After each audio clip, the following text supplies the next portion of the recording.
I'm very glad for being here. So thank for the organizers. I'm glad and a little bit nervous and excited for being here. Partly because I'm not a researcher. I'm not here as an academic professional. I'm here as a staff member of a of a civil society organization, Háttér Society. Um, um, I introduced myself. I studied philosophy and Hungarian language and literature. And as a teacher, my main interest is human rights education and teaching tolerance and teaching about diversity. Currently, I'm not working as a teacher. From 2018, I'm working with Háttér Society as a project coordinator in Háttér's education-related projects.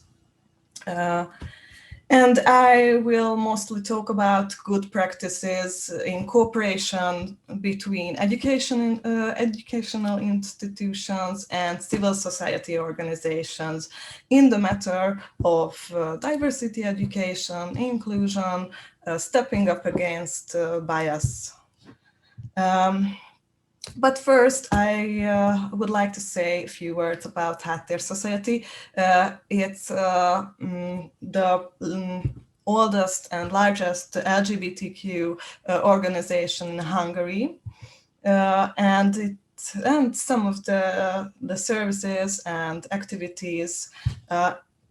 Háttér has an information and counseling hotline, in-person counseling. And I'm sorry, I can't see my presentation. We have legal aid. We have HIV and AIDS prevention program, archive and library, and we do a lot of research and training, and advocacy, and of course, community and cultural events. But we have education and school program too. And my aim is to present some possibilities of civil society organizations to support professionals in the work in diversity education or dealing with bias in schools through examples of Háttér Society's work. And I will speak about some of these efforts we as a civil society organization took in this topic. I will mention some strengths and some limitations of these projects, and hopefully I will be able to draw a conclusion that is interesting for you, or if not so surprising, that still interesting. And we first, as you see, we first focused on primary and secondary school professionals, but lately we are looking for opportunities to connect with higher education, training professionals working with children and youth. The two main problems we saw, that bias and bullying and biased remarks, harassment, is always a problem in the most schools in Hungary. The second problem is that schools are generally unprepared for this problem, although the general concept of bullying and some bullying prevention programs are better known than 5 years ago, thanks to some professionals and the institutions and campaigns in the social media. So bullying is not a very strange concept, but bias-based bullying and exclusion is still a bit controversial topic in a lot of schools. These are 4 different sources from the past years. We can learn a lot about bias-based bullying and the available resources in schools. And I just got some of them that are interesting. In 2015, four Hungarian NGOs working with various minorities, Jewish, Roma, and LGBTQI people, carried out a study among secondary schools on their anti-bullying efforts. And 62% from the 331 participants reported that bullying against minority students was present in their school, and only 20 of these were prepared to address the issue. Háttér has researched the National School Climate Survey about the school year 2016 and 17, about the experiences of LGBTQI students in school. 919 participants completed an online survey about their experiences, including hearing biased remarks, feeling safe, being harassed, and feeling comfortable in schools. And we saw, based on the results, that the majority, 92%, reported being verbally harassed at some point in the given school year based on their personal characteristics, mainly about sexual orientation. And 22% of them reported physical harassment, for example, being shoved or pushed. So that's a very alarming result. In 2018, EIHA, the Network of Human Rights Educators, created a survey about the situation of human rights education in Hungarian schools, and they find that the most common incidents among bullying scenarios were biased remarks and verbal harassment, and LGBTQ and Roma students were targeted the most. So bias-based bullying is a problem in Hungarian schools, and we saw the most schools are unprepared and the resources are limited. And why is that? There are a few possible causes. Despite international conventions and legislation prescribing that states should further human rights and children's rights education, this has never been supported and realized fully in Hungary. Teachers would be natural allies, but most of them do not get systematic training on human rights or social diversity and bias-motivated bullying. There are exceptions, and it's not general, as we saw about based on the researches. They also lack knowledge of practical methodologies to promote diversity in schools, and they're not familiar with the resources and good institutional practice. And even though a lot of school authorities think it's important to pay attention to bullying, a systematic handling of school bullying, and especially bias-motivated schooling, is not at all common. The engagement was often only verbal commitment. There are hardly any schools in which someone is actually responsible for preventing and responding to bullying. There are very few schools where incidents are registered and monitored, and there are very few schools in which there are policies for responding to bullying. But these are very important good practices in institutions. And we had another research last year during the pandemic about professionals working in the experiences of professionals working in schools. And we saw the same, that although most of the participants, school administration is committed to step up against bullying and bias, they do not have anti-bullying policies. They are not inviting sensitizing programs, not organizing school programs on these topics. and didn't get proper training in these topics. So our question is, what can we do as civil professionals in Hungary? And the first kind of support we can work out, holding workshops for schools. There are several Hungarian CSOs that operate school education programs on various minority groups or various related topics. And these programs usually rely on trained volunteers who go to schools and hold classes. They are very interactive and enjoyable activities based on personal stories, personal conversations. They can be very moving experiences. Here are some examples. Melegségi és megismerés is a project about LGBTQ topics with volunteers talking their story, telling their stories and discussing and starting a discussion about the connected questions and explaining the concepts. Utca Roma Foundation is about Roma issues. Haver Foundation is about Jewish culture and people.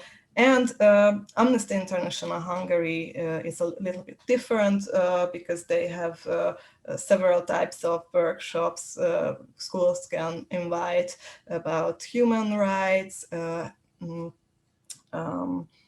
hate crime, bullying, and there are more CSOs who have school programs. The second type of support is supporting professionals working with youth and children, not only teachers, but whole school staff, psychologists, and it contains holding training for them or creating resources. And I mainly want to introduce Háttér Society's projects, Diversity Education Working Group and Diversity and Childhood Project. We have very, very good experiences with both of them. The Diversity Education Working Group was founded in 2018. The center of this project is a working group with organizations and professionals working with human rights, minority issues, children's rights in educational context. And the project's aim is to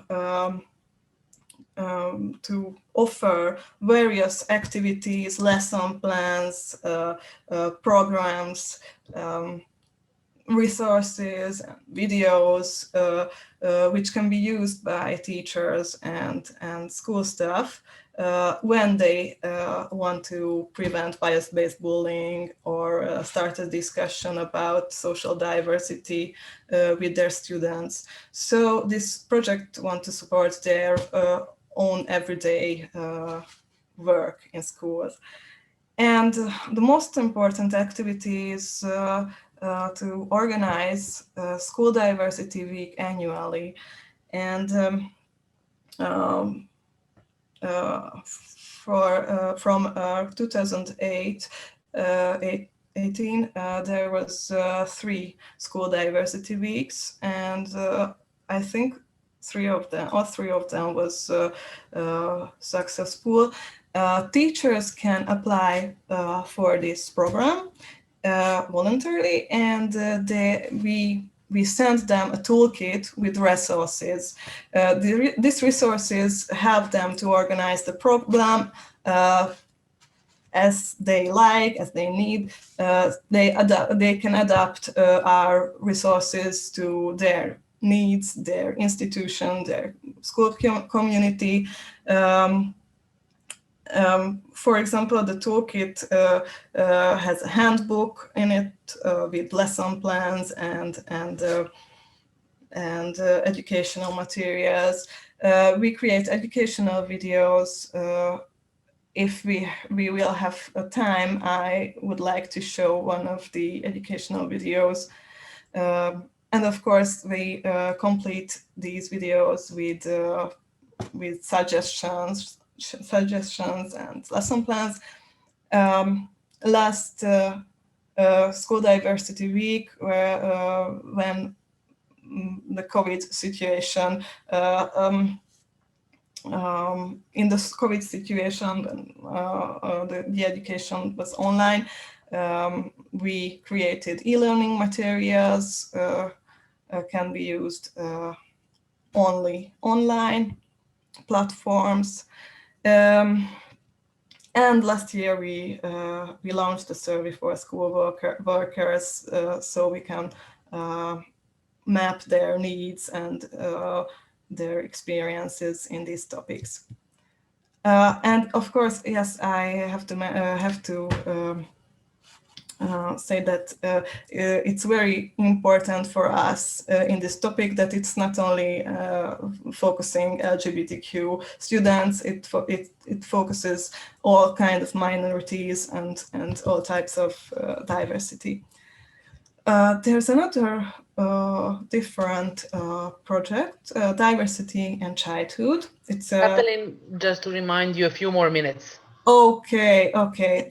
So I think I will share the links with you, the important links with you, and I try to finish my presentation. So this is the most important thing with Diversity and Childhood project, that it targets not only professionals working in education, it targets every type of professionals who work with youth.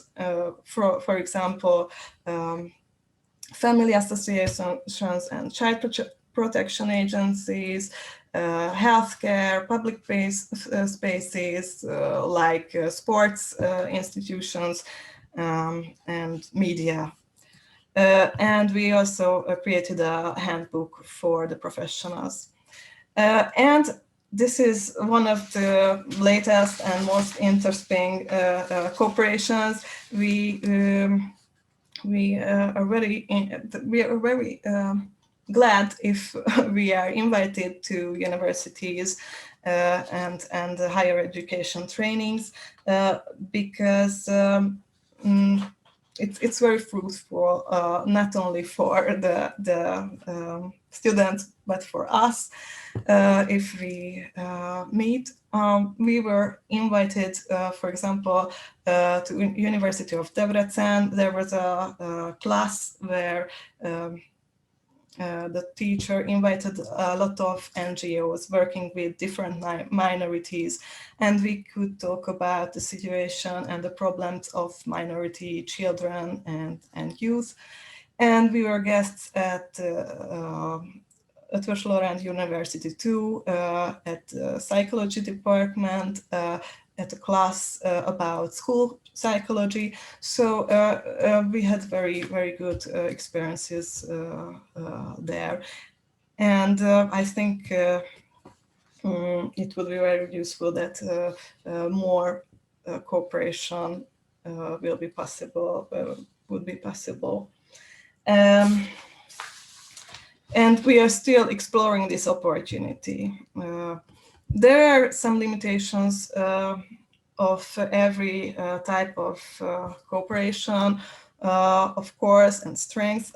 For example, the programs that can schools invite are difficult because the long-term success depends on the schools and the teachers inviting them. They are one-off expositions, and it's becoming more and more difficult to access institutions. Even though these NGOs adapted successfully to the online platforms too. And of course, the volunteers have limited capacity. Um, the second type of cooperation or projects um, are limited because the impact the impact depends on dedicated individuals, and we can't involve professionals and school administrators who are not already open to inclusion and diversity. Um, and the third type of cooperation is a long-term project with its strengths and limitations. So the impact is not immediate. There's a lot of work ahead of us. And there are still not enough faculties and institutions open to add these topics to their curricula. Of course, we can't blame them because it's very hard, and it's not easy without proper funding and support. I